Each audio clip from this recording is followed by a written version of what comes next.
back everyone to Weyhausen's Way. Kevin here. A little bit different location today than normal. I'm actually down in our basement and I'm getting ready to rack over some wine this afternoon. And kind of a rainy, crappy afternoon, so may as well get this done with. It's been fermenting since around January and it's time. So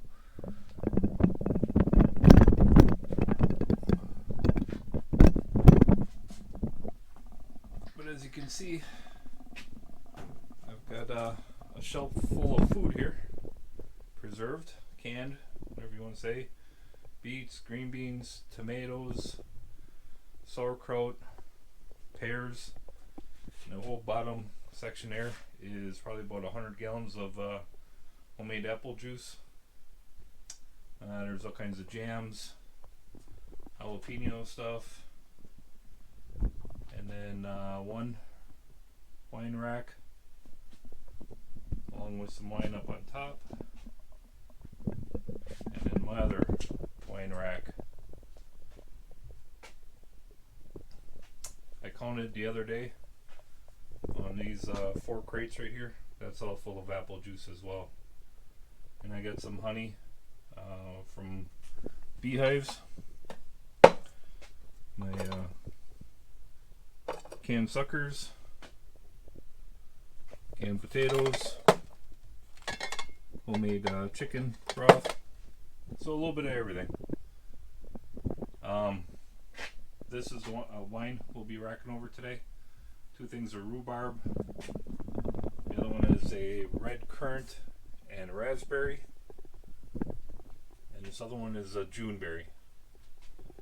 So by racking them over, what I mean is basically siphon it out of these jugs into these jugs that I'm sterilizing right now. And you use this siphon tube. Makes it real easy. So I'll get the camera set up and start racking. Again, so what racking does, might be kind of hard to see with the light, but now you can see it in this one. There's a sediment on the bottom on each and one of these. So as the wine sits for a couple weeks, months, whatever, the sediment starts dropping out, falling down, and that's what, after time, it'll clear up your wine. You can put in a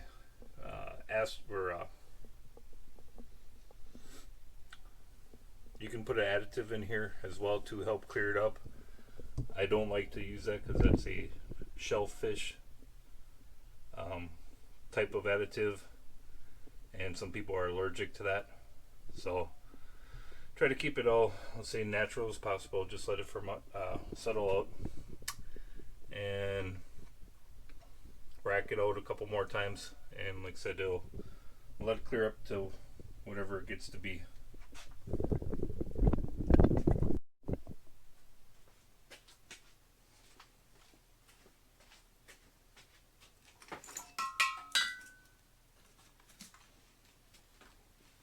Like I said, I got my siphon tube here. I'm going to spritz it down with the sanitizer.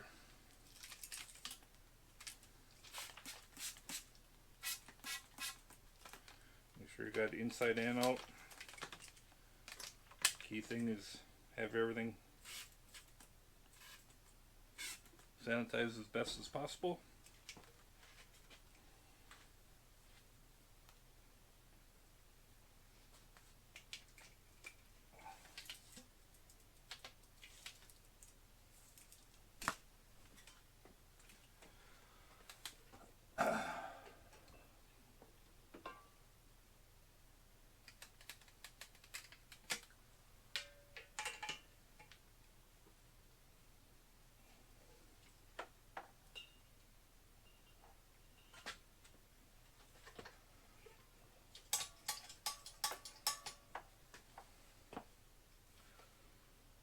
And basically that is it.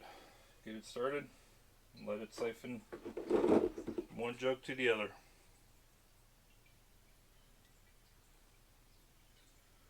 Try to hold the tube off the bottom so you don't suck up the sediment that is on the bottom. Try to keep it still as possible so you're not stirring it up.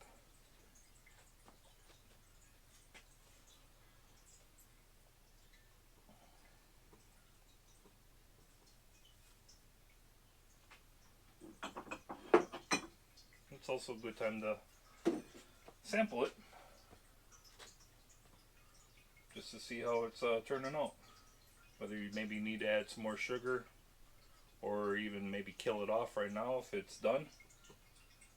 Like I said, this has been sitting for 4 months already. It probably could be killed off and bottled up.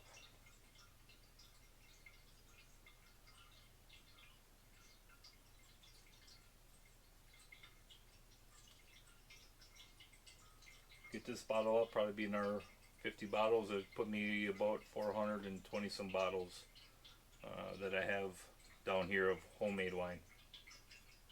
I think I'm set for a little while.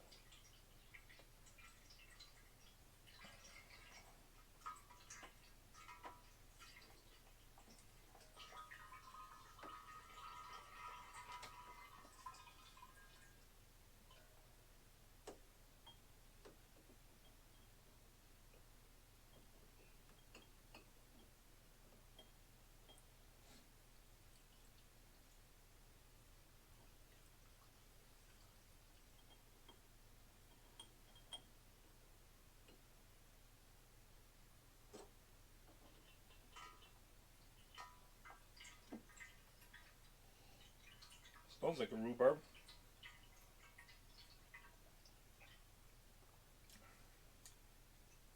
Oh, that's perfect. Sweet.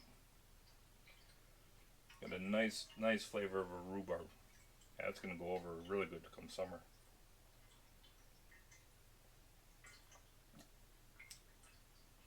Oh yeah.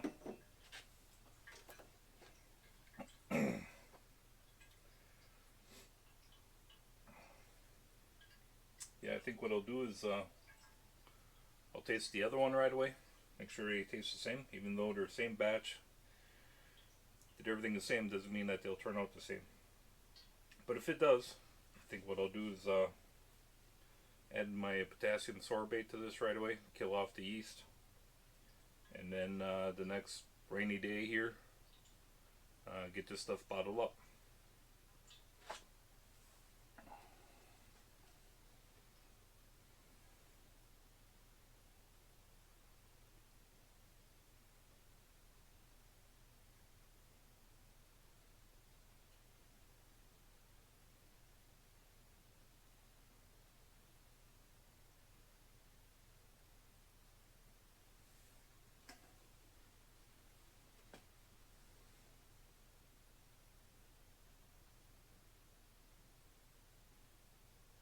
Definitely doesn't need any sugar. It's, my opinion, it's perfect just the way it is.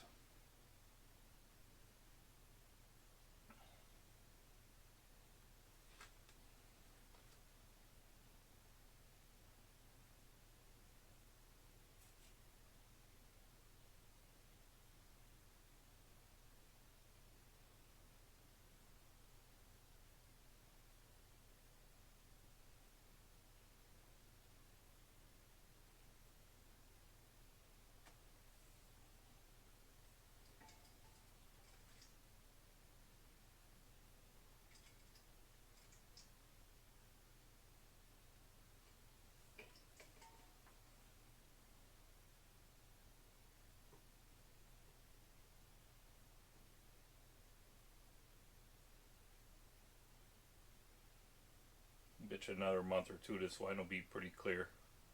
Won't be any really sediment in there. It'll look pretty nice.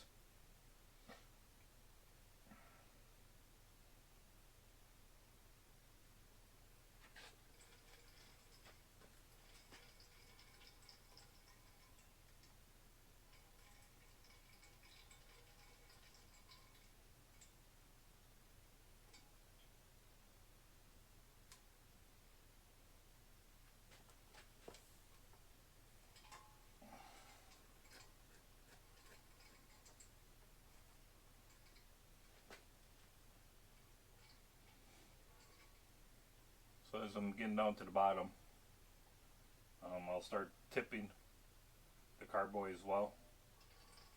Kind of watching the sediment down here. But if you tip it real slow, the sediment doesn't usually move or run down as you tip it. You can get more of the wine, clear wine out, instead of just trying to go right down to the bottom and suck the bottom out.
Alright, that does that jug.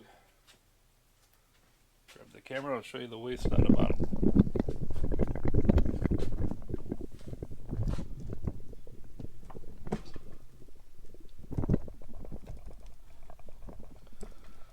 So that I just rinse out when I'm washing the jugs. Get rid of that. So that ain't bad. That's pretty good. On to the next one.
Boy, is that good. Tastes like candy. That could be in trouble. Sitting around a campfire, nice summer night, bottle of cold chilled wine. Yep. Sounds like a good time to me.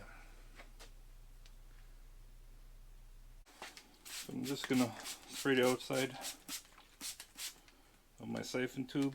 Spray a little bit down here. Spray some on the inside.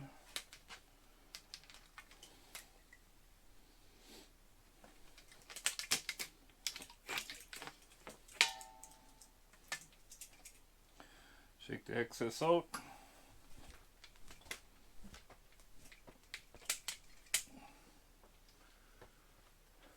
Take the airlock out. Easier said than done.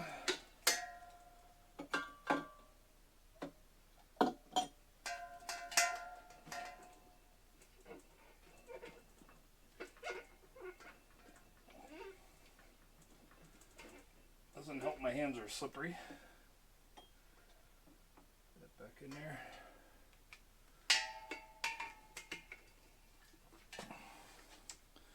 Make sure your tube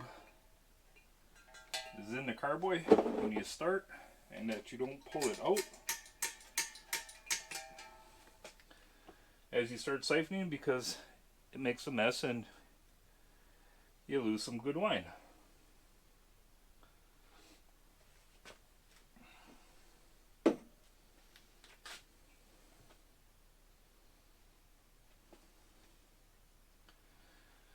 See underneath here? These are hard apple cider that I made. There's probably got to be about 50 bottles in there. And drink 2 of them and that's enough.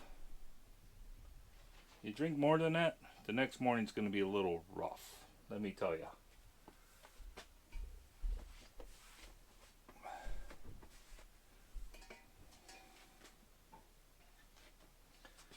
I think I should get this all in a 3-gallon carboy. It said this is a red currant raspberry. It is the first time I mix those two together, so this is something new we're trying.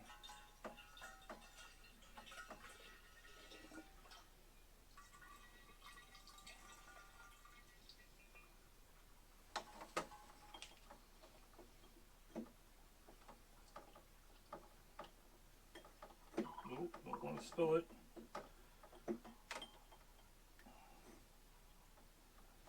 I really should come up with a better way to sample. Like use a wine thief, which I've got.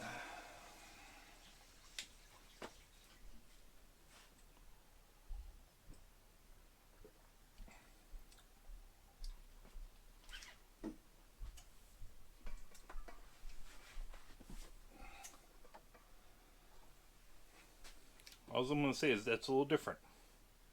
It's good. Doesn't have a distinct raspberry or red currant. It's definitely, it's like a 50-50 mix of them. So on the sweeter side, so that definitely helps.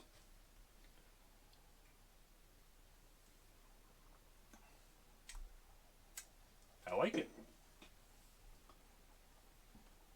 Smooth. It's very, very smooth.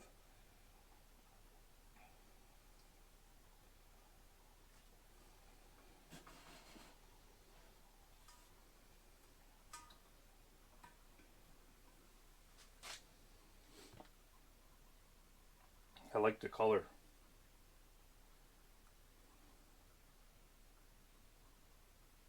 This looks like a nice Merlot wine. There you go. That is how you rack wine.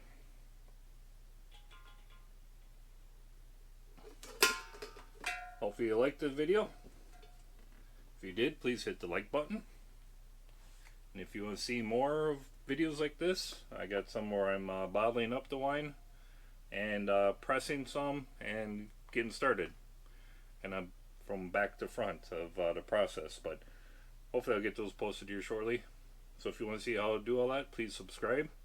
Again, hit like, leave me a comment, and share them with your friends too.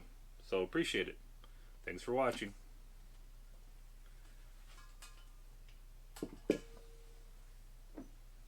enjoy winemaking.